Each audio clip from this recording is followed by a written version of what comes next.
시작. 예수께서 무리를 보시고 산에 올라가 앉으시니 제자들이 나아온지라. 입을 열어 가르쳐 이르시되 심령이 가난한 자는 복이 있나니 천국이 그들의 것이며. 아멘. 예수님께서 무리를 보시고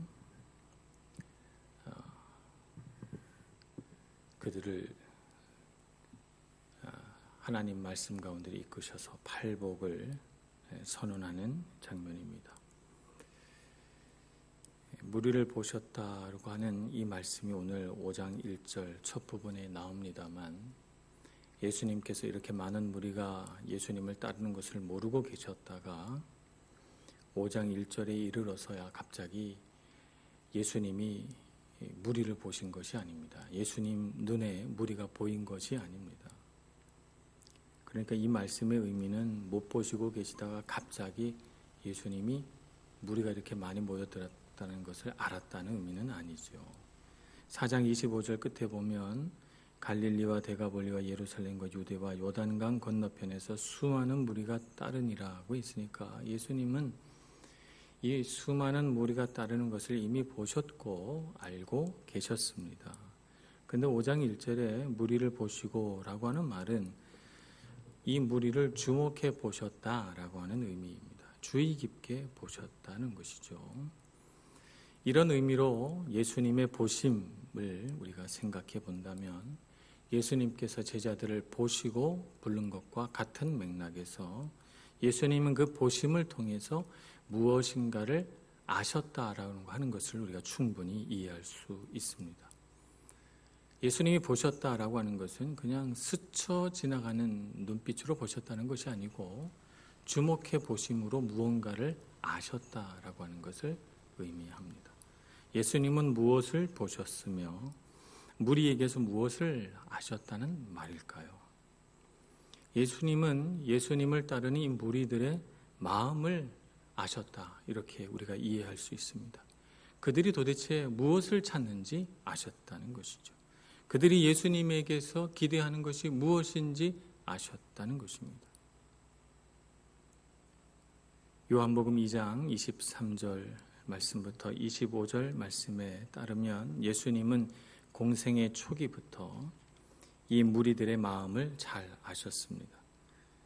6월절에 예수께서 예루살렘에 계시니 많은 사람이 그의 행하시는 표적을 보고 그의 이름을 믿었으나 예수는 그의 몸을 그들에게 의탁하지 아니하셨으니 이는 친히 모든 사람을 아시며 또 사람에 대하여 누구의 증언도 받으실 필요가 없었으니 이는 그가 친히 사람의 속에 있는 것을 아셨음이니라.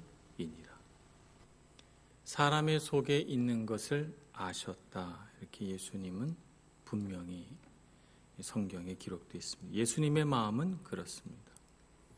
우리는 우리 마음을 누가 알랴 이렇게 생각하고 마음으로는 온갖 생각을 다 해도 겉으로는 아닌 척 이렇게 하고 살아가죠.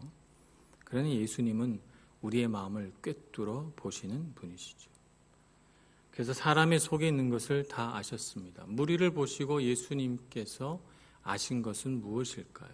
그 무리들이 무엇을 바라는지, 무엇 때문에 예수님을 이다지도 많은 무리가 되어 쫓고 있는지 예수님이 아셨다는 것입니다. 이 무리가 원하는 것은 복받는 삶이에요. 복받는 삶인데 그들이 복이라고 생각하는 것은 그들의 물질적인 축복, 그들의 몸의 건강, 그들이 이 생에서 어떤 정말 세상적인 관점에서 복받는다라고 자랑할 수 있는 그런 삶이죠. 그런 의미에서 보면 예수님은 자신들이 원하는 세상의 복을 줄 수 있는 통로고 또 수단이고 방법입니다. 예수님 그분 자신이 귀해서 쫓는 것이 아니고 저분이 나에게 긍휼을 베푸시면 내가 복받을 수 있겠구나 라고 생각해서 예수님을 쫓는 것이죠. 그래서 예수님은 이 무리에게 자신을 의탁하지 않으신 것입니다. 심지어는 제자들에게도 자신을 의탁하지 않으셨어요. 사람의 속에 있는 것을 아셨기 때문이죠. 사람의 마음이 얼마나 연약한지, 하나님 그분 그 존재 자체를 경외하고 사랑하는 것이 얼마나 어려운 일인지, 예수님 그분 자신을 사랑하고 쫓는 일이 얼마나 어려운 일인지 사람에게서는 말이죠. 그래서 이 무리들의 마음을 아시고 예수님이 다음에 결정하신 행동은 산으로 올라가 앉으시는 것입니다. 무리들이 산에서 내려왔을 리는 없으니까 산으로 올라가셨다라고 하는 것은 어찌됐든 무리가 있는 쪽이 아니고 무리가 없는 쪽으로 가신 것입니다. 이 많은 무리가 예수님을 바라고 쫓는다라고 생각해 볼 때 조금만 이 무리를 조직할 수 있고 무리를 선동할 수 있는 인간적인 지혜가 있는 사람이라면 이 무리를 얼마든지 선동하고 조종해서 아마 나라를 뒤엎을 수 있는 큰 힘을 만들어 냈을 수도 있을 것입니다. 그러나 예수님은 사람이 속에 있는 것이 무엇인지 아셨기 때문에 무리 속으로 들어가지 않으셨습니다. 무리 속으로가 아닌 다른 곳으로 가십니다. 산 위로 올라가 앉으시죠. 사람이 기대하는 것, 사람과의 관계, 사람이 생각하는 것에 묶이거나 연연해하지 않으시는 예수님을 보게 됩니다. 오히려 그들의 어리석음을 지혜롭게 바꾸어내기 위하여 그들의 그 헛된 바램과 열망을 올바른 갈망으로 바꾸어내기 위해서 그들을 인도하여 높은 곳으로 오르게 하십니다. 그리고 그들을 위에 앉으시죠. 그리고는 예수님께서 정말 그들이 그토록 열망하는 복받는 삶에 대해서 말씀하기 시작합니다. 복을 주제로 해서 하나님의 나라, 천국을 가르치시기 시작한 것입니다. 우리가 정말 원하는 것은 삶의 문제가 해결되는 것입니다. 고통과 괴로움에서 벗어나는 것이고 치유와 기적이 일어나는 것입니다. 그들이 정말 원하는 것은 가르침은 아닙니다. 그들의 삶에 뭔가 생각이 바뀌고 습관이 바뀌고 삶의 목표가 바뀌는 것, 그것을 원하는 것은 아닙니다. 무리가 정말 원하는 것은 자기가 해결하고 싶은 삶의 문제, 자기가 지금 고통당하고 있는 이 문제를 해결해 주는 것이죠. 그것을 위해서 예수님을 따르는 것입니다. 그렇기 때문에 예수님은 복을 얻기 위한 수단에 불과했고 그들은 그래서 예수님의 말씀에 기울일 귀가 없었던 것입니다. 예수님의 가르침을 받을 만한 마음이 없는 것이에요. 그러니까 이 무리에 속하게 되면 삶의 문제는 반복됩니다. 똑같은 문제가 계속 반복됩니다. 해결되지 않습니다. 예수님께서 어느 날 찾아오셔서 우리 삶의 문제를 기적적인 방법으로 해결해 주시는 것은 예수님을 그런 문제를 해결해 주는 해결사로 받아들이려는 것이 아니고 그 놀라운 기적을 통해서 예수 그리스도를 보라는 것인데, 무리에 속하면 들을 귀가 없고 가르침은 피곤하고 나의 인격과 삶이 바뀌는 일은 너무 힘든 일이기 때문에 그것은 다 제쳐놓고 내가 지금 당장 급한 문제, 내 삶에서 해결해야 하는 문제를 붙들고 예수님께 구하게 되는 것입니다. 반면에 제자가 원하는 것은 무엇일까요? 제자가 원하는 것은 예수님에게서 선포되는 천국 복음, 이것이 듣고 싶습니다. 예수님의 인격과 삶 자체가 얼마나 신비롭고 놀라운지 그분을 더 알고 싶습니다. 그분과 친밀하게 되고 싶고 그분과 가까이 서기를 원하는 마음이 간절합니다. 그래서 그분이 하시는 말씀은 너무 귀해서 귀를 기울이고 눈을 반짝이고 마음을 다해서 그 말씀을 듣게 되고, 예수님께서 내가 한 번도 생각하지 못했던 놀라운 말씀들을 선포하기 시작하면 내 마음은 기쁨에 차서 더 듣고 더 가르침 받기를 소원하는 것입니다. 그래서 그들은 배워서 달라지고 변화하고 성장하고 성숙해가는 것입니다. 이것이 무리와 제자의 차이입니다. 우리는 제자입니까? 무리입니까?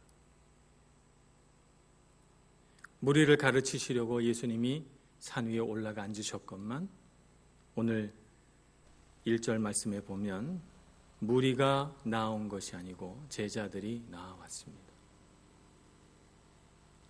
무리들은 예수님께서 사역을 중단하시고 이제 말씀을 선포하신다고 생각하니까 말씀은 피곤한 거예요. 그러니까 무리들은 가고 제자들만 남습니다. 오늘 선포되는 이 팔복의 말씀은 들을 귀 있는 자들을 위한 말씀이고 제자들을 위한 말씀이며 무리들을 위한 말씀이 아니라는 사실을 분명히 알아야 합니다. 우리는 제자가 되어 제자의 심령으로 이 말씀을 깊이 듣고 기쁘게 듣고 즐겁게 듣고 이 말씀이 우리 삶 가운데 깊이 들어와서 우리 마음을 바꾸고 생각을 바꾸고 인생을 바꾸어내는 능력 있는 말씀이 되기를 소원합니다. 오늘 예수님께서 선포하신 첫 번째 복은 심령이 가난한 자는 복이 있다는 말씀입니다. 심령이 가난한 자. 우리는 가난한 것을 복이라고 생각하지 않습니다.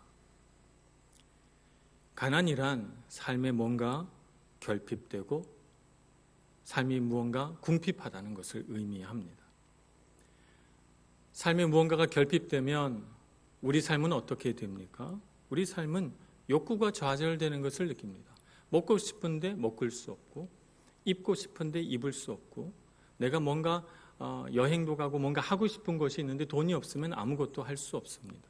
할 수 없다는 이것 때문에 우리의 욕구가 좌절되고 우리의 마음이 좌절되고 내가 무언가 할 수 없다는 그런 무능력함을 느끼면서 나의 삶의 자원과 나의 능력이 매우 제한되어지고 줄어들었다는 것을 느낄 때 우리는 깊은 실패감을 느낍니다. 그래서 가난은 우리가 원하지 않는 바입니다. 세상은 그래서 부한 것을 복이라고 생각합니다. 부자가 되라고 말하고 물질적 축복을 많이 받아야 하나님 앞에 복받은 사람이라고 말합니다. 세상에서 복이라고 하는 것은 현세적이고 물질적입니다. 그런데 예수님은 오늘 우리에게 가르치시기를 심령이 가난한 자는 복이 있다 이렇게 말씀하십니다. 예수님께서 생각하시는 8가지 중요한 복 중에서 으뜸되고 첫 번째 되는 복이 심령이 가난한 것입니다. 그렇다면 이 말씀은 무슨 뜻일까요? 우리의 생각과 정반대되고 어쩌면 역설적인 말같이 들리는 이 심령이 가난한 자는 복이 있다는 이 말씀의 의미가 무엇일까?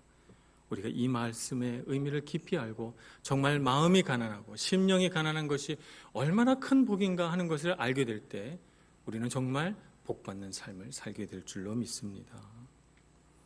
심령이 가난하다라고 하는 말의 첫 번째 의미는 영이 갈급하다라고 하는 것입니다.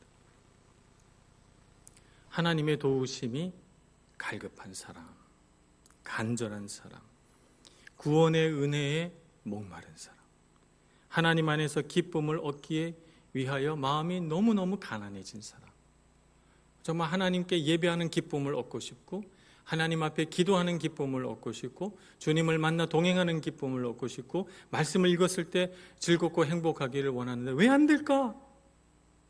정말 예배 드리고 싶고 예배 드릴 때 기쁨이 넘치고 싶고 말씀 읽을 때 너무 즐겁기를 원하는데 왜 안 될까? 그래서 마음이 너무너무 가난해져서 내가 내 마음이 그렇게 갈급해지기를 원하는 사람, 그래서 마음이 막 주님 앞에서 갈급한 사람, 이런 사람이 심령이 가난한 자입니다. 하나님을 찾고 또 찾고 내 삶에 아무 문제 없고 모든 일이 다 평안해도 하나님이 나를 만나 주시지 않는 것 같으면 불안하고 속상하고 마음이 갈급하고 마음이 간절해져서 주님 앞에 나오지 않고는 견딜 수 없는 사람, 이런 사람이 심령이 가난한 자입니다. 하나님은 이런 사람을 기뻐하십니다. 하나님은 이런 사람을 찾으십니다. 시편 14편 2절에서 이렇게 말씀하지요. 여호와께서 하늘에서 인생을 굽어 살피사 지각이 있어 하나님을 찾는 자가 있는가 보려 하신지. 요한복음 4장 23절에서 이렇게 말씀하십니다. 아버지께 참되게 예배하는 자들은 영과 진로로 예배할 때가 오나니 곧 이때라. 아버지께서는 자기에게 이렇게 예배하는 자를 찾으시느니라. 영과 진리로 간절히 예배하는 자, 하나님을 찾고 또 찾는 자를 하나님께서 찾으시는다는 것입니다. 이렇게 하나님을 향하여 목마른 사람을 하나님께서는 부르셔서 그 목마름 위에 복을 주십니다. 그 목마름이 복입니다. 이사야서 44장 3절에서는 나는 목마른 자에게 물을 주며 마른 땅에 시내가 흐르게 하며 나의 영을 내 자손에게 나의 복을 내 후손에게 부어주리니 이렇게 말씀하십니다. 목마른 것이 하나님 앞에 복받는 비결입니다. 내 영이 갈급해야 하나님의 은혜와 복이 채워집니다. 근데 우리는 얼마나 많은 순간 심령이 가난하지 않은 채로 살아갑니까? 얼마나 많은 순간 무덤덤하고 냉담하고 아무렇지도 않게 주님 앞에서 아무 느낌도 없는 신앙생활을 합니까? 안타까운 일이 아닐 수가 없습니다. 그런 순간 우리는 가슴을 치고 애통해하고 내 영이 죽어 있는가? 왜 나는 갈급해하지 않는가? 하나님 앞에서 부르짖어야 하건만 우리는 쉽게 그런 무미건조한 신앙생활과 타협합니다. 신앙생활이 그렇지 뭐. 누군가 하나님을 금방 믿고 너무 감격해서 눈물을 흘리고 하나님을 만난 기쁨에 취했으면 이렇게 말합니다. 나도 처음 하나님 만났을 때 그랬어. 처음이니까 그런 거야. 이래서 처음 하나님 만난 사람을 실족하게 합니다. 아, 내가 하나님을 믿어 20년, 30년이 되면 저렇게 되겠구나. 그러면 무슨 소망이 있겠습니까? 무슨 소망이 있겠어요?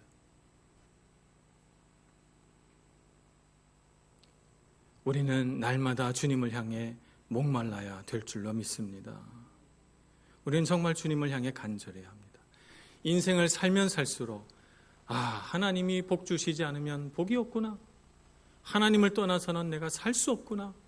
내 인생의 평안과 내 인생의 기쁨과 내 인생의 모든 은혜는 하나님께로부터 오는구나. 내가 어찌 하나님을 떠나 살랴. 이렇게 생각하고 목마른 마음으로, 목마른 심령으로 주님 앞에 나와야 되겠습니다. 초신자들보다 이제 막 주님 만난 사람보다 10배, 100배 더 목마른 심령으로 주님을 찾을 수 있기를 소망합니다. 이사야서 55장 1절에서는 오호라 너희 모든 목마른 자들아 물로 나오라 돈 없는 자도 오라 너희는 와서 사 먹되 돈 없이 값 없이 와서 포도주와 젖을 사라 라고 말씀하십니다. 가난한 자, 너무너무 가난해서 아무것도 살 수 없는 사람, 그런 심령이 가난해진 너희여 오라. 내가 너희를 먹여주고 배부르게 하고 기쁘게 하고 행복하게 하고 만족하게 하리라. 하나님께서 이렇게 말씀하시는 것입니다. 하나님을 향해 목마른 영혼이 심령이 가난한 사람이 복이 있습니다. 하나님 안에서 만족과 기쁨을 얻으실 수 있는 저와 여러분 되기를 소망합니다. 평생을 하나님과 동행하며 살아도 이 목마름은 사라지지 않는 마음이 간절한 저희들 모두가 되기를 소망합니다. 심령이 가난한 자란 두 번째, 마음이 겸손한 사람입니다. 하나님과 사람 앞에서 자신을 바라보고 심령이 가난해진 사람을 의미합니다. 하나님 앞에 서나 사람 앞에 서나 자랑하거나 내놓을 것이 없고 남에게 유익이 된다고 내가 말할 수 있는 것이 아무것도 내 안에 없어요. 그래서 너무 부끄럽고 참 하나님 앞에 부끄럽고 사람 앞에 부끄럽습니다. 하나님께서 어찌 이 무익한 자를 부르셨을까? 하나님께서 부르셨을 때 이렇게 고백합니다. 오 주여, 나 같은 것이 이 하나님의 거룩하신 부르심에 합당합니까?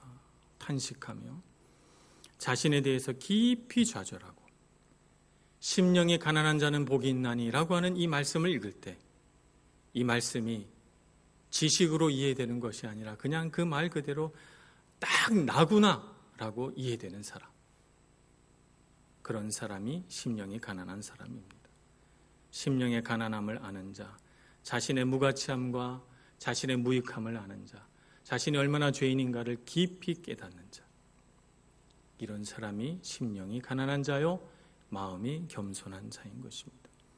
하나님께서 모세에게 오셔서 이스라엘 민족을 애굽 땅에서 탈출시키는 지도자로 너를 삼겠다 이렇게 말씀하셨을 때 모세는 하나님 앞에 신을 벗고 엎드려 고백합니다. 오 주여, 나는 본래 말을 잘 하지 못하는 자니이다. 나 대신 다른 사람을 보내줘서 나는 자격이 없고 능력이 없는 자입니다. 젊은 시절 그렇게 패기만만했던 모세는 광야 40년을 겪고 하나님 앞에 철저히 낮아져서 겸손하게 엎드립니다. 하나님께서 기드온을 부르십니다. 그랬더니 기드온이 이렇게 고백합니다. 오 주여, 내가 무엇으로 이스라엘을 구원하리이까? 나의 집은 므낫세 중에 극히 약하고 나는 내 아버지 집에서 가장 작은 자니이다. 그리고 주님 앞에 엎드립니다. 주님께서 베드로를 부르셨을 때 베드로는 주님 앞에 엎드려 소리칩니다. 주여, 나를 떠나소서, 나는 죄인이로소이다. 주님을 만나고 주님을 알고 주님을 바르게 경험한다면 누구든지 자신의 가난함을 금세 깨닫게 됩니다. 처음에만 그런 것이 아니라 하나님의 은혜를 경험하면 경험할수록 하나님 앞에서 사람 앞에서 나는 얼마나 무익하고 가난한 자인가 하는 것을 깨닫게 되죠. 신앙생활을 하면서 가장 제 마음을 아프게 하는 사람이 어떤 사람인가 하면 하나님 앞에서 무언가를 했다고 그것을 자랑으로 여기는 사람이 사실은 제 마음을 가장 아프게 합니다. 주일날 좀 봉사했다고, 신앙생활하면서 이런저런 일 내가 좀 많이 했다고, 과거에 내가 이런 힘든 일 많이 했다고 생각하면서 자랑해봐야 무슨 소용이 있습니까? 하나님 눈앞에서 무익하고 무가치할 뿐 아니겠습니까? 오히려 내가 열심히 일해가지고 하나님의 일들을 방해했는지 어찌합니까? 하나님의 뜻대로 순종하지 않고 내가 내 힘으로 애쓴 것이 하나님 나라 일 방해하는 일 되기가 얼마나 쉽습니까? 그러므로 우리는 수고해도 하나님 앞에 아무것도 한 것이 없다고 고백하고, 내가 아무리 땀 흘려도 나같이 무익한 자를 사용하여 주시는 하나님의 은혜에 감격해서 내가 이만큼이라도 할 수 있게 해주시니 얼마나 감사한가? 라고 고백할 수 있어야 하는 것입니다. 가난한 자는 그렇습니다. 겸손한 자는 그렇습니다. 하나님은 이 마음이 가난한 자, 겸손한 자에게 복 주십니다. 하나님 앞에 이렇게 꿇어 엎드려 나같이 무익한 자를 불러주시고 사용해 주시니 감사합니다. 이렇게 꿇어 엎드린 자에게 하나님은 예수님 그리스도의 보혈로 의롭다 하시고 거룩함과 경건함과 놀라운 능력을 그의 삶에 더하여 주십니다. 하나님은 모세에게 그러셨고 기드온에게 그러셨고 베드로에게 그러셨고 부활하신 주님 앞에 꿇어 엎드린 사도 바울에게 그리하셨고, 하나님께서 사용하시는 사람은 다 겸손하고 가난한 사람이지 마음이 높아진 자를 쓰지 않으십니다.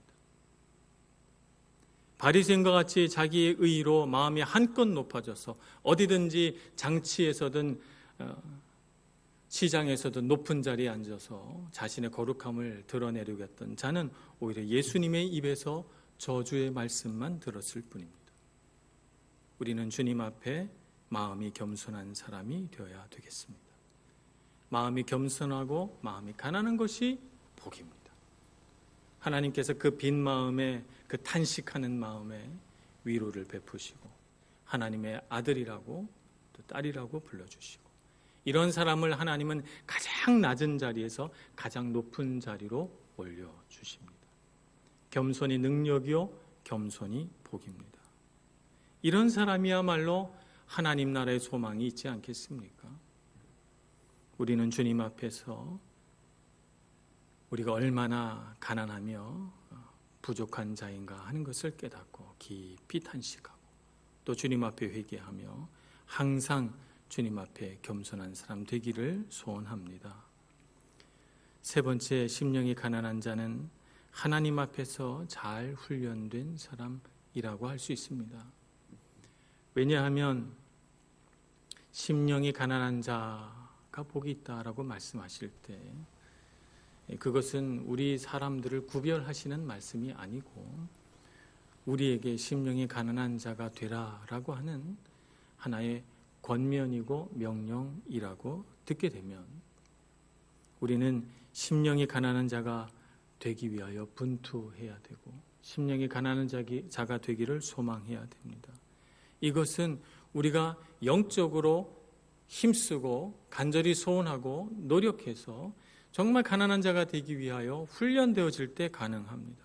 그래서 심령이 가난한 자가 복이 있다라고 하는 말씀은 어떤 면에서 보면 잘 훈련된 사람이라고 말할 수가 있습니다. 나의 상태, 나의 상황과 상관없이 내 삶이 가난하든 부하든 나의 세상적인 지위가 높든 낮든 내가 하는 일이 형통하든 형통하지 못하든 내가 건강하든 병들어 있든 상관없이 나의 상태와 상황과 상관없이 하나님 앞에 늘 간절하고 겸손한 사람, 이런 사람이 하나님 앞에 잘 훈련된 사람 아니겠습니까? 우리는 이렇게 잘 훈련된 제자가 되기를 소망합니다. 그래서 우리를 둘러싼 환경이 달라져도 나와 관계를 맺는 사람이 이렇게 저렇게 우리의 마음을 상하게 해도 관계없이 항상 하나님 앞에 심령이 가난한 자가 되어 주님 주실 복을 다 누리기를 소망합니다. 심령이 가난한 자가 받는 복은 천국이 그들의 것이 된다라고 하는 복입니다. 천국은 우리나라 말로 풀었으면 하늘나라입니다. 하늘나라는 하늘에서 하나님께서 다스리시기 때문에 곧 하나님 나라라고 바꿀 수가 있습니다. 하나님 나라는 우리가 죽어서 가는 곳이기도 하지만 심령이 가난한 자가 되어 이 땅을 살면 곧 심령이 가난한 자의 마음에 먼저 이루어지니 이 땅에서도 천국을 누릴 수 있는 것이 됩니다. 그렇기 때문에 우리는 죽어서 천국을 누릴 뿐만 아니라 이 땅을 살면서도 천국을 누립니다. 하나님의 나라가 우리 마음에 이루어지고 하나님의 나라가 마음에 이루어진 사람이 하나님 나라가 이루어진 가정을 만들고 하나님 나라가 이루어진 가정을 만드니 교회가 하나님 나라가 이루어진 교회가 됩니다. 교회 안에 하나님의 나라가 이루어지니 세상에 어찌 하나님 나라가 오지 않겠습니까? 우리 한 사람 한 사람이 큰 능력, 큰 사명을 갖고 있음을 알고 심령이 가난한 자가 되어 하나님 나라를 내 마음에 이루고 그 이루어진 천국을 기뻐하며 누리며 그 천국의 능력을 발휘할 수 있는 저와 여러분 모두가 되기를 간절히 소원합니다. 기도하겠습니다. 자비로우신 하나님,